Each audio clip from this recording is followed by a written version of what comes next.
Dedi bax, Quba Qusar yolu, Dəbəçi yolu bax. Bakıya qayıdan yolu su aparıb. Vay dədə vay. Maşınlar hamısı bir tərəf baxıyor. Biabırçılıqdır. Bax, ayımım orada necə keçəcəyik? Bax, suya, ay dədə vay. Yolu su aparıb. Oy dədə vay. Bu nədir? Yağın dağdan gələn deyə bu. Bax, yol iflic olub ya.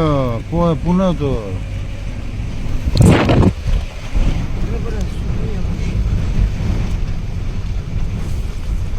Və buradan nə gedir ki, belə bir su aparıb buraları?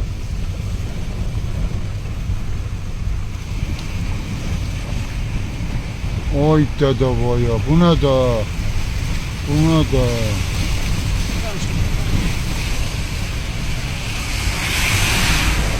Oğraş, yavaş suda şərəfsiz.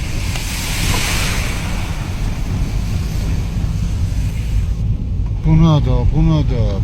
Bax ya. Su yaxşı köpdüyünə baxın. Biabırçılıqdır ya. Su gəlir ya. Elçin bax. Qohumlarımız sel aparacaq. Baxayım ama gör su harda diye. Elçin hardandır? Siyazanlı. Evet, Bu nədir? Ama su gelir. Bakayım ama tırlar neydi? Oy dədə vay ya. Ben bu cihetim buradan necə keçib? Yollar öbür yolundan gedəcək bilirsən. Vay, maşın nə gündədir? Maşın nə gün oldu? Bu nədir? Bəs qaydanda necə qaydacaq ha? Sabah, səhərə bəlkə bir gün oldu. Bax, bardurlar hamısını atıb su.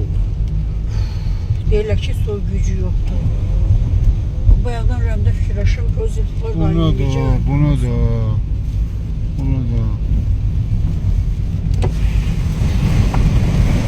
Elçin bax, bu da Azərbaycan.